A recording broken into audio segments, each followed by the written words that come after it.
This is a review of The Smashing Machine by an MMA fan, not a movie critic. So if you want to know more about how this movie stacks up against the career of Mark Kerr, this is going to be for you. I also will try my best to be a movie critic today. It's the first time for everything, right? So yes, Smashing Machine, featuring the life of Mark Kerr, one of the original pioneers of the sport of mixed martial arts. He is played by Dwayne "The Rock" Johnson. Dwayne "The Rock" Johnson decided, hey, I don't want to be Black Adam anymore because that movie tanked. How can I win an Oscar? Let's do a drug-addicted MMA fighter. That is the crux of the story, and that's why he probably picked this Mark Kerr story. Before we get into this, guys, look, spoilers, major spoilers in this video. So if you haven't seen The Smash Machine, you want to avoid spoilers, stay away. Now, the story of Mark Kerr is a crazy story. The dude, he developed pain addiction or pain medication addiction, specifically opioids, just from being a professional cage fighter. Or actually, he mostly fought in a boxing ring, but that's semantics, guys. But yeah, he developed this addiction, and him and his ex-wife now were in a really toxic relationship, and that created some explosive things. And this documentary crew came down to kind of capture the fighting aspect of it, and they ended up discovering how bad off Mark Kerr, a nice guy, was. And this movie attempted to capture that, and it was fantastic. Dwayne "The Rock" Johnson handled Mark Kerr fantastically. I've spoken to Mark Kerr before. I did a video or an article on headbutts, and you get to see the headbutts in the movie. Actually, I was really happy about that. So I wanted to talk to Mark Kerr about that. Mark Kerr has this, he's really articulate. He speaks very properly, very deliberate, and The Rock absolutely nailed. So when you watch Dwayne Johnson in this movie talk, that's exactly how Mark Kerr talks. Like that, you see Mark Kerr at the end of the movie, he does speak a little bit. That's how Mark Kerr talks. Like, he nailed it. It was perfect. Got the mannerisms down properly. Like the whole, like that. Like it's really weird. How good of a job Dwayne "The Rock" Johnson did against him. It was weird seeing The Rock kind of shoot up opioids. That was a little weird. They didn't play as much into the addiction section that I would have liked, but it was tasteful enough to show that he did have a problem, you know. The movie guys, they did a good job. So Mark Kerr was a little bit before my time. MMA fans, so listeners to the show will know, I started watching around 2013. This was early 2000, like 2008, 2009. So this is a little bit before my time. I didn't get to watch Mark Kerr actually fight, but you know, I do know the sport from there, and I've caught up on a lot of the sport, watched a lot of Mark Kerr. They were incredibly faithful to how he fought. You know, Dwayne Johnson, with his professional wrestling background, he's an athletic guy. He was jacked. I mean, there was scenes like where he's got huge, giant claws. He's holding a beer, and the beer looks like a teeny tiny little beer in his hand. You know, they really put a lot of thought into how this movie would be presented from The Rock's perspective. And they wanted to stay faithful to Mark Kerr. Fantastic job. Now, there was plenty of like great cameos, you know. Ryan Bader. I was supposed to watch Ryan Bader fight in New Orleans before. He was supposed to fight Daniel Cormier. That's the famous one where DC was like, give me the easiest fight in the division. Give me Ryan Bader. And DC pulled out of that fight, actually, the one I was supposed to go watch him fight Ryan Bader in, because John Jones failed a drug test, and Cormier stepped in to fight Anthony Johnson for the vacant title because John Jones was stripped. Yeah, side story. It was, he played a really good Mark Coleman. His voice, he didn't try and talk like Mark Coleman too much, which, his voice is more gravelly, but, I thought, Ryan Bader was a convincing Mark Coleman. That said, they're both wrestlers, they're both fighters, so it makes sense. Ryan Bader has that life experience, he's been there.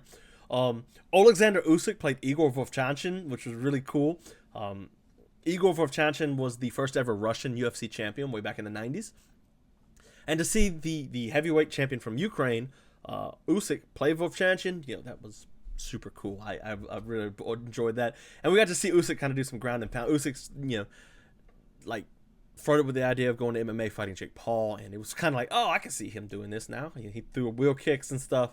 Okay, Usyk, I see you. You're really good. So really good attention to detail. They made sure like it was faithful, and like Foxcatcher, where they took out Gary Goodrich for a Russian guy against Mark Schultz. This movie, you know, he fought who he's going to face. If he's fighting a Japanese guy in real life, he's fighting a Japanese guy in the movie.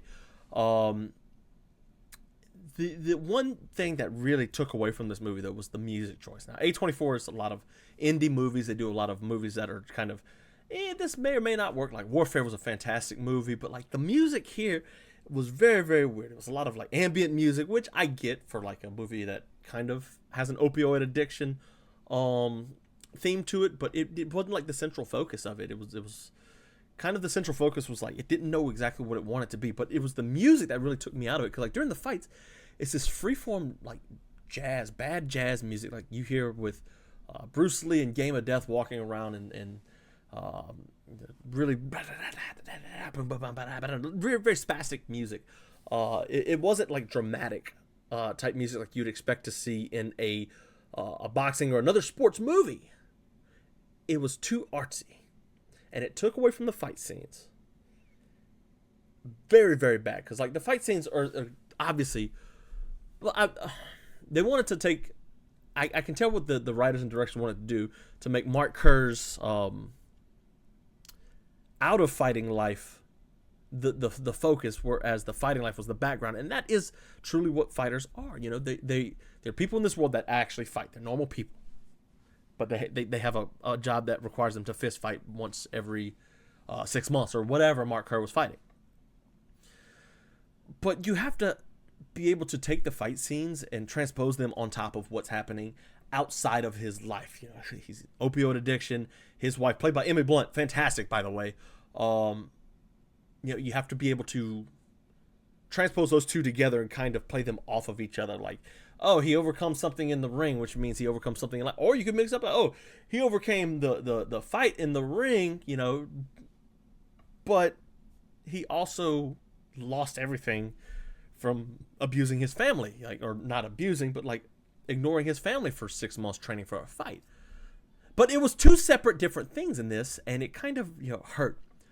Right, as of right now, when I'm recording this, I'm sure it'll be more when this comes out, but the box office is $6 million on opening weekend on a $50 million budget, which means they need about 100 to break even, which sucks. Because this movie is actually decent enough to earn a little bit of money. It's a disaster, but the movie's still good, especially for like MMA fans who want to or get kind of a broader history of what happened before what we see today, before we see Alex Pereira knocking out Magomed Ankalaev, Conor McGregor becoming a double champ, or Ronda Rousey becoming a mega star. Like, there were people like Mark Kerr before then, and that's kind of what the movie ends on.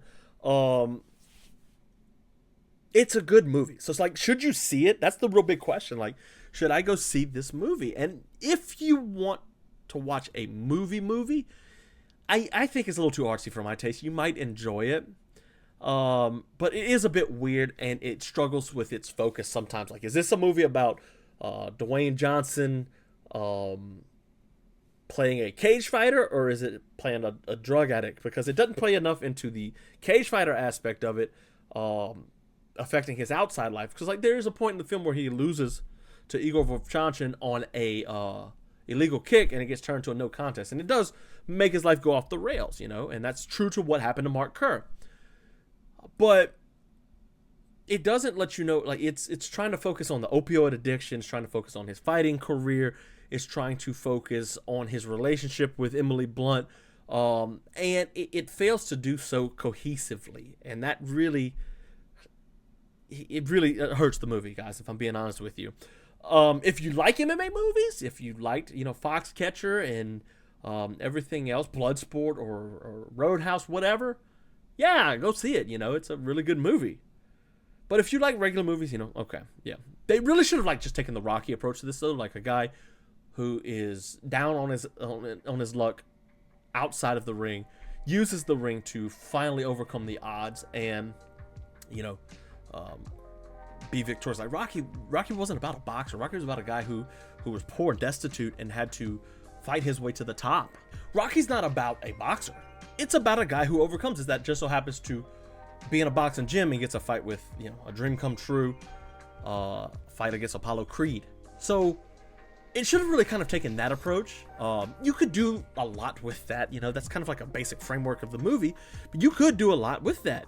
So where they failed in this movie was kind of Hollywoodifying the movie, and you do get to see like how important it is for Hollywood to do what they do best. You have to know, like, yeah, Mark Kerr's story is fantastic and it's great, but you have to kind of tweak it a little bit. You don't have to make Gary Goodrich a Russian, or make Igor Vovchanchin this jacked monster guy, you know, because that's not what he was.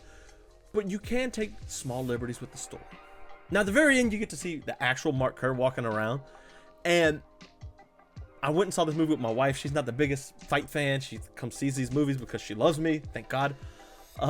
But she's like, oh my gosh, like The Rock nailed how he talks. So he's like, he's in a grocery store, he's talking to people, he's got his smile on, he's waving to people and all that. And he's very, very particular, very, very odd. But yeah, it was very, very okay movie. And if you're an MMA fan or a fighting movie fan, you will like this. It's not exactly what you think going in. This isn't a movie about fighting. It's a movie that tries to be about fighting, about opioid addiction, about bad relationships at the same time. So overall, I give it my movie scale is true 1 out of 10. So 1 terrible, 5 okay, 10 is a fantastic movie. I give it a 6.5 out of 10. That's what I'll give it. Go see it. Let me know what you think.